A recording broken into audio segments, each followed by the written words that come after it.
Did Jesus, the promised Messiah, kill the Dajjal? What is the Dajjal?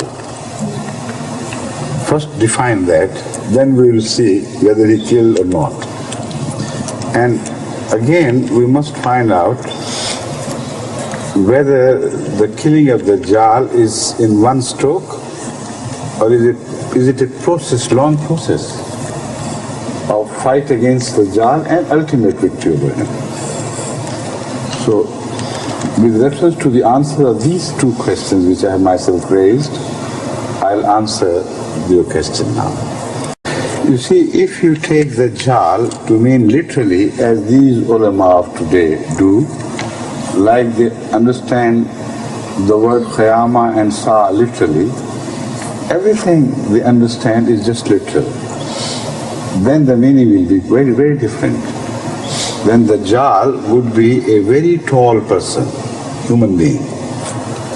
So tall that his head should rise above the cloud lines.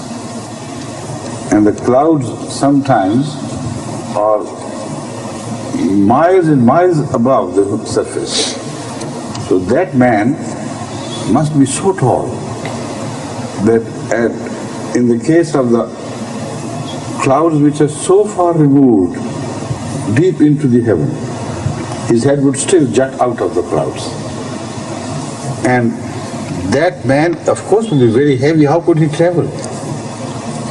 So for his sake, an extraordinary donkey would be created who would be as huge as a ship and as fast as the trains or aeroplanes or the modern ships Moses travel.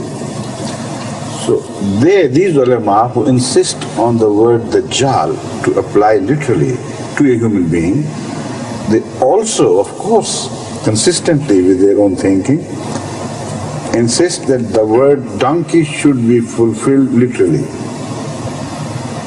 should come true literally to apply to something like donkeys. So if that is the meaning, then neither the Dajjal is born, nor the donkey is born, nor Messiah has come. So the issue is irrelevant, no question. You see?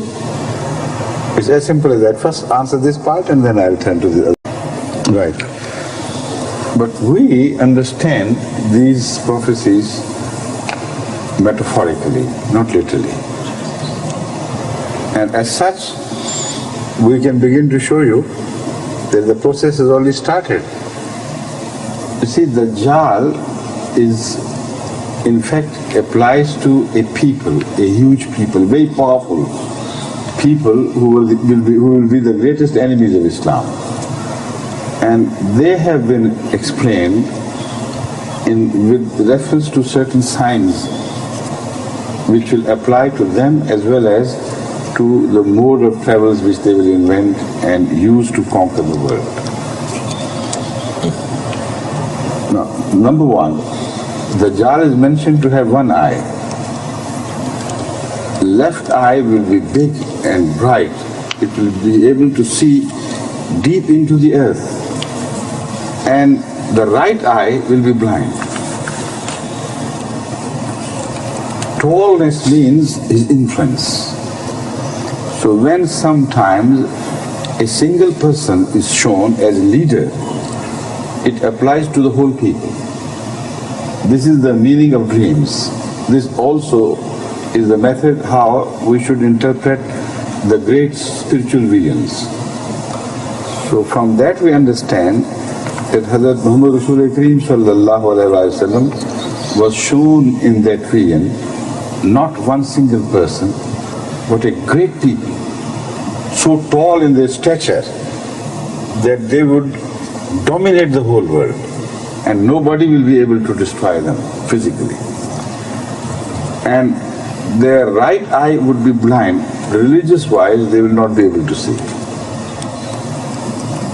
There will be no vision in them as far as religion goes, because they will believe in God having taken unto himself a little son.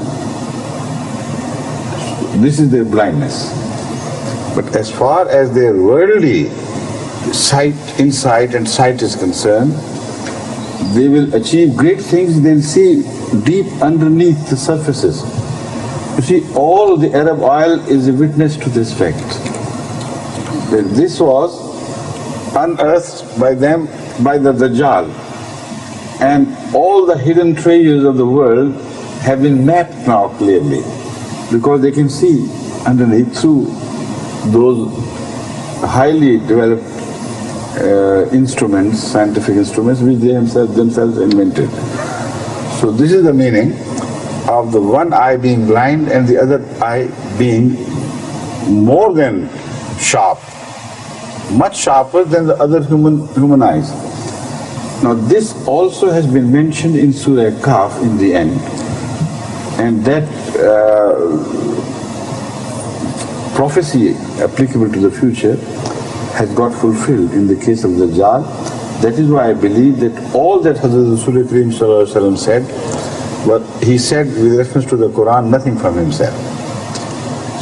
Surah Kaf in the end tells us, أَفَحَسِبَ الَّذِينَ كَفَرُوا أَن يَتَّخِذُوا عِبَادِي مِن دُونِي أَوْلِيَاءَ إِنَّا أَعْتَدْنَا جَهَنَّمَ لِلْكَافِرِينَ نُزُلًا الَّذِينَ ضَلَّ سَعْيُهُمْ فِي الْحَيَاةِ الدُّنْيَا وَهُمْ يَحْسَبُونَ أَنَّهُمْ يُحْسِنُونَ صُنْعًا. And you know Surah Kaf, according to Hazrat Rasul Kareem Sallallahu Alaihi Wasallam, applies to Christianity. In the beginning, their deviation they took from the right path is mentioned. In the end, what they will reach ultimately, that has been described. So, worldly wise, they will be a great people who will create great things, so great that they would say, أَنَّهُمْ يُحْسِنُونَ صُنْعًا. What better manufacturer can you show than ourselves? This is Dajjal. Because Dajjal is mentioned always with reference to Masihiyya. Al-Masih Dajjal. So this is the end of Masihiyya, which will turn into Dajjal. And this is the meaning of the hadith with reference, with all the hadith with reference to Dajjal, which is supported by the Holy Quran, by the same surah. As Ahmad Sallallahu Alaihi Wasallam mentioned with reference to Dajjal itself. You see, when people got afraid of Dajjal and his influence, Rasulullah said, don't worry, read every day before going to sleep, read the first 10 verses and the last 10 verses of Surah Al-Kahf. Now, if they were not related to Dajjal, why should he advise? So they are clearly related to Masihiyyat and in the beginning and Masih Dajjal in the end. Everything is so clear, it falls into step. Did you say Shadidul Basar? This big eye is a character of the animals which see in darkness. I know, what I mean to say is, the Holy Quran speaks of the sharpness of eye as Hadidul Basar. No. بصرك اليوم حديد. بصرك اليوم حديد. Yes. نعم. شديد وحديد من حديد شديد. The second thing is about this Dajjal.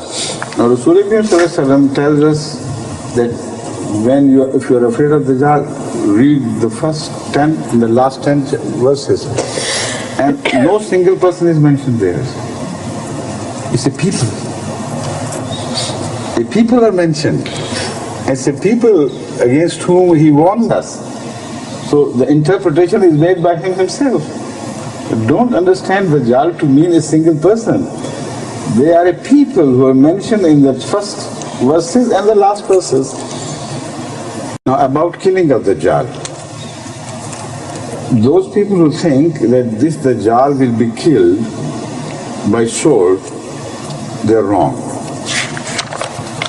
Hazrat Sallallahu Alaihi Wasallam speaks of the latter days when the Dajjal will emerge and Jesus will come. And Hazrat Rasul Kareem Sallallahu Alaihi Wasallam has clearly mentioned that when Masih Maud will intend to fight Dajjal, God would tell him, no, do not do it with swords and with weapons. Why? Because Allah will tell him, we have created two great people, very powerful nations. And la yadane li ahadin li qitalihima. And God has not given any human being two hands to fight these two people. So recede under the cover of the mountain. Recede to the shadow or cover of the mountain and pray to Allah. With your prayer, God will melt him ultimately. So this is the meaning of killing of Dajjal as understood by Hazrat Rasul Kareem Sallallahu Alaihi Wasallam himself. How can a Maulvi understand better than Muhammad Rasulullah Sallallahu Alaihi Wasallam? It's all very clear.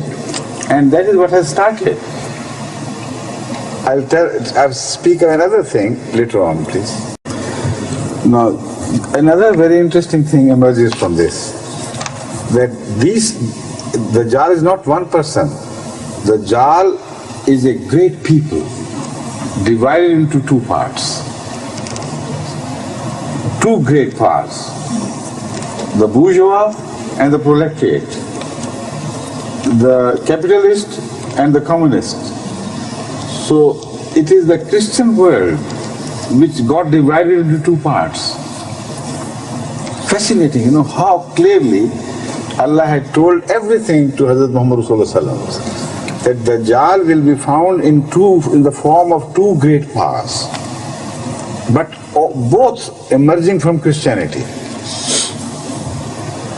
So the world of Christianity, about 70 some years before, got divided into two parts. And one was proletariats, that is communists. The other was capitalists, that is American bloc and Russian bloc. This was created. So Hazrat Rasul prophesied that without you fighting them literally with your swords, God will listen to your prayers and will begin to melt them, like salt melts into water. It takes some time. And now half of the Dajjal we have already seen melting. Yes, like ice, without war. Without war, you see. So how true Muhammad Rasulullah was. So if we are honest, if we are true, if we pray to Allah, the Dajjal will melt. It has already started melting. Why don't you see? Now one thing is left. They may say that the Dajjal has started melting with our prayer, not with the Ahmadis' prayers. You see, anybody can say. But this is not possible, because no Masih has appeared among them. Masih has appeared among us. So it was the prayer of the Masih, not of the other Muslims which are mentioned. So when they deny Masih, how can this hadith apply to them? And we have already seen it melting. How could it melt without a Masih? Now the reference. The hadith which I mentioned is from Muslim. Kitab al-Fitan, Babu Zikri Dajjal wa Sifatahi. This is also in Abu Dawud. Right?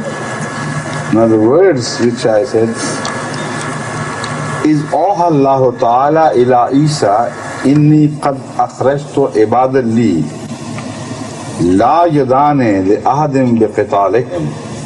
Qitalihim bhi tha shayad in some fighting with them, to fight with them. No, but I thought it was qitalihim are two powers, but here it is not mentioned two powers, one. I remember it is biqitalihim, that's in the hour. The yadan is two, is in tasniya, but the people are in one jama. So I must be corrected. This is why I wanted the real words to come before me, lest I should misquote it because of the wrong memory.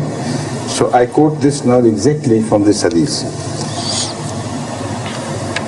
Is Allah Ta'ala ila Isa inni qad akhrajtu ibadan li la yadani li ahadim bi qitalihim faharrid ibadi ila at-tur wa yab'athu Allahu yajuja wa majuja wa hum min kulli hadabin yansilun. Here the two people are mentioned. Yajuj, this is what هذه نعم. Yajuj.